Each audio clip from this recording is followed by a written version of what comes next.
Sandoval's interview was a big oh no. And which housewife hooked up with Tony Soprano? Virtual reality. Hi, I'm Danny. And I'm Evan. And oh, Evan, I feel like I have just tried to take out the visuals and the audio of that Howie Sandoval interview, but it's burned into my brain. At Sheena's wedding, Tom then did make a move and they did kiss. It was Sheena. Unfortunately, Danny, yes, it is burned into my brain as well. That was like the spookiest hour of my life. It just, every sentence that came out of Sandoval's mouth sent a chill down my spine, ignited a fire in my soul. Like I went through like all the emotions of like from ick to angry. It was way too much. Too much, and he really didn't hold back any details from his point of view. Well, everyone, I feel there's so much to unpack. I think a lot, well, I don't know, I personally have so much confusion when he was like that Raquel is one of the wittiest people he knows. Right. So I think it's very important that you made the distinction that this was all his point of view, his very singular perspective on the entire situation, because, you know, as we've all been reminded by Ariana and her gorgeous yellow sweatsuit, boys lie. And 1-800. Yeah. And it seems like Sandoval was spitting out some alternative facts here during this interview with Howie Mandel. I mean, even Lala said it. She was like, he is lying. She also said that the interview was effing random and off-brand for him to talk to Howie Mandel. I mean, like, we found out later that the connection is that Howie's podcast producer is married to Tom's cover band bandmate. So obviously that's how this all happened. This is why I can't live in LA, Evan. I can't be in a city where someone's like, oh, my partner's Howie Mandel's assistant, and you're in the band with him. Oh, why don't we all get together? Like, I don't need a guitarist to connect a reality star to like a TV game show host to do a podcast. No, it really is one of the most LA things to ever happen. And it's kind of one of those LA things that like launches you into the Twilight Zone, because I don't know if that's how you felt when you were watching this, but like it was like giving like major Twilight Zone energy. I just couldn't believe it was real, because some of the stuff that he said was so crazy. And, you know, one of the things that I found to be so shocking was him saying Ariana turned a blind eye to him and Raquel. Like, don't put it on Ariana. It's not her fault in any way. Also, she was in a relationship, not on Blue's Clues. I don't think she knew she had to wake up and scavenge for reasons for like that her man was cheating on her. Right. It's almost like he treated it like Hansel and Gretel, like leaving breadcrumbs. And, you know, luckily, eventually she found her way to the witch's cottage. She opened the door and it's Raquel getting finger happy on Sandoval's phone. You know, we made it to the end of the story, Sandoval, but it shouldn't have been that hard. You should have been honest and forthright from the jump. And that's just my personal opinion. Oh, fully on board with that. And he keeps on digging this hole about him and Ariana, where he was like, I broke up with her 2 weeks before it. I swear. I don't know why no one is talking about it. And it was like, he was planning on doing it on Valentine's Day and all those things. I'm like, I was like, in this moment, does he think he's helping himself? It makes no sense. And like, I mean, we've talked about this before. I was there at his performance the night that Ariana found out about the affair. And before she found out, she was in the audience, like living her best life, being so supportive, filming, cheering, dancing, doing all the things a good girlfriend does. It just doesn't align with what he said about breaking up with her 2 weeks prior. If my man told me he didn't want to be with me 2 weeks prior to his, I'm not showing up to the concert. To the cover band concert, you know, I'll be on my couch. Right. I don't need to hear you do 80s hits. Right. Oh, yeah, I've heard Tom do 80s hits quite a few times, and that's a whole separate conversation. But one of the things that I thought was refreshing that Tom said in the interview was that he and Raquel are taking a break from their sexual relationship. We're just we're really good friends. We're not putting any label on it. We're also just kind of taking like a break. They're just friends and not friends with benefits. I think that's probably best for everyone to take a break from this mess. I think everyone needs some time apart. And I'm also like, I feel like you guys are still friends, because who else you gonna text? Like, y'all out of friends.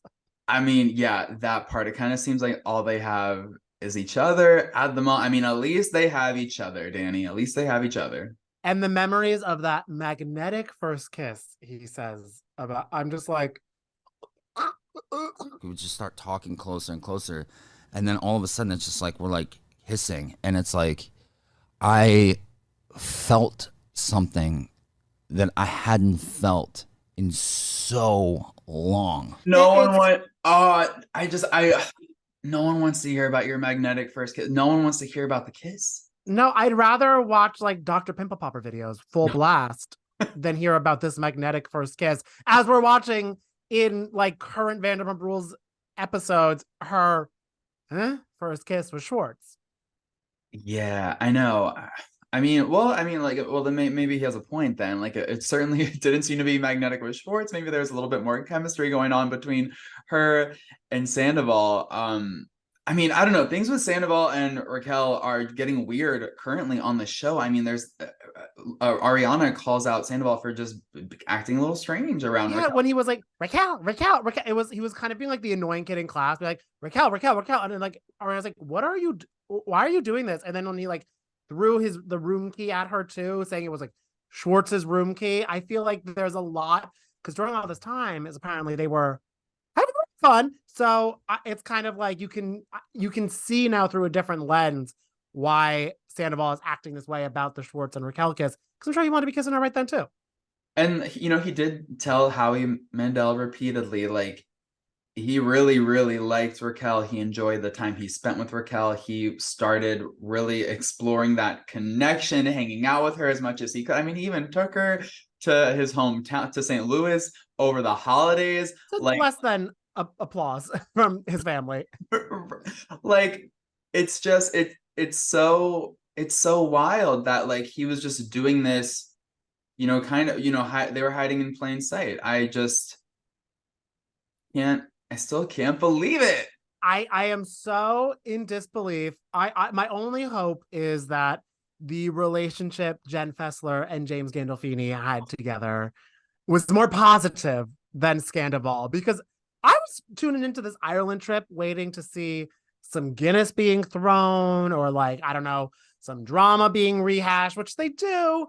But this Jen Fessler reveal, all the surprise. I became a talent agent. How many people did you sleep with? Really? You want to pay? Well, James Gandolfini, that's a fact.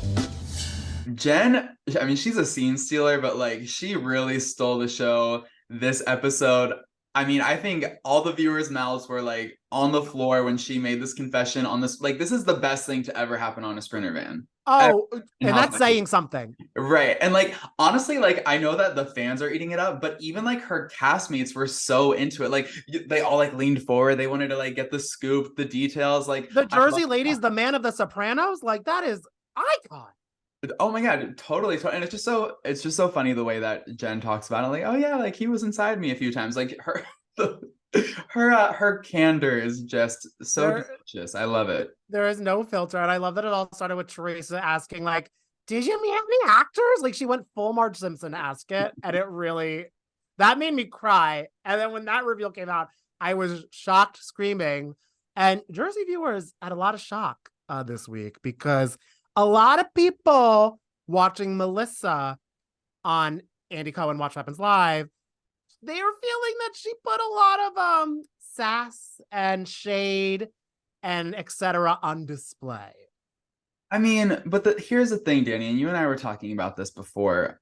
What she told Andy Cohen was that he's not a licensed therapist, and maybe he's not the best person to mediate the years-long drama and this insane feud between the Gorgas and Teresa. People are coming for Melissa for kind of like just, trying to move giving Andy the facts, like, facts, America. Like, this is what it is. And also, all viewers know, like, they don't need to mediate. They need a large. They need something. They need more hands on deck to handle what's going on with that family. And I do like, and also the other thing that people were questioning too is when he was talking about, like, why are you still friends with Marge if like this ex-BFF and everything? And Melissa was like defending her friendship with Marge, being like, This girl's been trying to get on Housewives like 3 separate times. I don't really pay that much attention to what she's saying.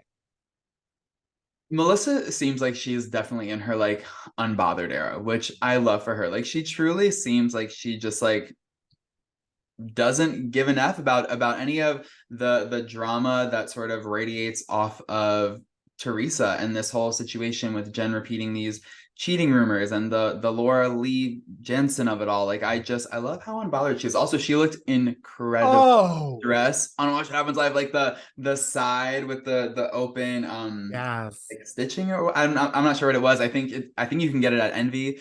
Of course you probably can. Yes. And I cannot wait to see what she wears and also how unbothered she is at this reunion that is filming next week. Well, yes, and you spoke recently with Rachel Fuda and Dolores Catania. They stopped by the studio to kind of share their thoughts and feelings about how they think Melissa's going to handle Teresa at the reunion. Yeah, Dorinda Medley put it best in terms of how they thought it was going to go, not well be. And they opened up about their predictions for that. And also, Dolo shared with us her response to all the Ozempic backlash she was getting. She has a doctor's note. And I'm glad you can celebrate now before we get into more of what I feel like fans and viewers are expecting to be kind of the brutal next couple weeks of Jersey, because everyone is a little worried about what's going to be going down with Melissa and Teresa. It seems like I feel like when you were on Watch What Happens, Andy was saying like they might be done. Like it's like going to be intense. Yeah. So it's just interesting too, because I only know the one side because of Melissa and Joe. Yeah. So I'm also hearing what Teresa and Louis are saying for the first time also, which is very interesting to see the picture in its totality. I think that it's their stories to be told. Like Andy asked me, who do you think is wrong in this? And I'm of course closer with Teresa and Louis right now. So I want to say there's so much more sides to the story coming out that at this point it's not our stories to tell, our side to take.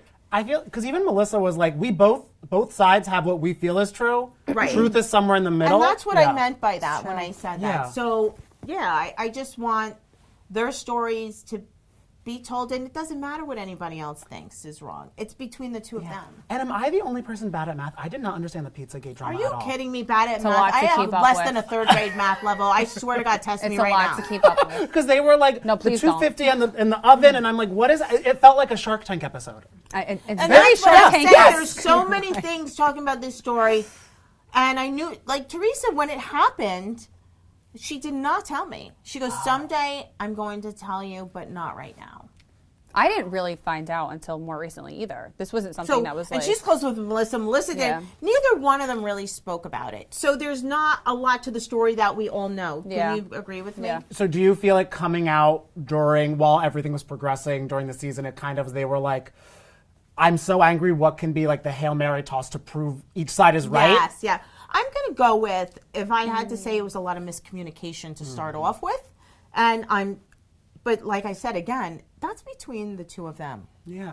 That's I almost would want just like Teresa and Joe to go somewhere for 2 weeks and just like work it out on their own. But I don't know if that would end well or not. But I feel, because it's just like so hard to watch, and like to know where they are at now watching it, it's just really upsetting. So for them to go alone somewhere for 2 weeks would work, but that'll never happen. Do you think they wouldn't agree to it, or like Melissa and Louis would be too protective of them to send them on their own? Both. Yeah, I happen to agree. I also think too, it's like where they're at now, I think that Louis and Melissa, they're all involved. Yeah. This has grown legs, and it's grown into this huge monster where it's like, well, now they all kind of have to figure it out as families. You know, I always say it was a sibling issue. It wasn't a spouse thing, and now it became, like she's saying, it grew into, and now it gets more complicated. And then it spilled into friends, and then it spilled into teams, and the kids. Rachel didn't go to the wedding, and then there's the kids, and now it's just like, okay, stop the bleeding, cut our losses, and everybody just have peace in their life. I almost feel you would have to go with them away for the 2 weeks. Because I could see you. You know what? I've actually said they need like a mediator. Yeah. They really, like somebody to be like, okay, hold on, let them talk. Now it's your turn. Like a therapist, or maybe Danny. That does not work. Danny, no.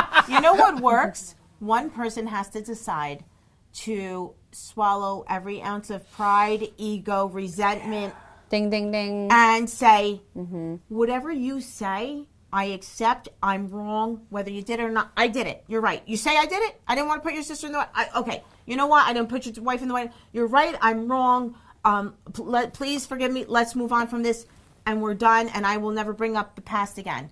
That's how you move on in a relationship where people are hurt. Even in an infidelity type thing. If people decide to stay together after that, you never bring it up again. Yeah. You deal with it internally. If you start to get those feelings again, a song triggers you or a trigger, you get in your car, you take a ride in it. And everybody else in the world has to stay out of it and not poke you. It's a hard thing to do, but it can be done. I do love that you were open on Watch What Happens Live, that you were doing a little of the Manjaro to get ready for the reunion. How are you? Are you feeling okay? We get criticized for everything we do. I'm hard on myself. I'm critical on myself. We're our own worst critics. And I just think, like, in this world of Housewives, can you do anything right? I'm not buying it in a back alley. My doctor, double board certified endocrinologist, prescribed it for me, guys. So, and it was like I said again. I said, oh yeah, the reunion's coming up every year. This time I check myself. Yeah. Summer's coming. It was a long winter, and I make my appointments. I do my things. I check my blood, and that's it. You just want to be mentally good, yeah. That's all. Listen, it's not a bad thing. You look great. And that's what I mean. There's so many critics out there, but that's why I love that. Even though there's drama on Jersey, there is like friendship and support, like the two of you guys have for one another. And you always have a fan one of my castmates called me to tell me I did nothing wrong by dancing. I like that you were authentic. Yeah. And I just like you guys all the time. We love the Jersey girls. Thank you for talking to us.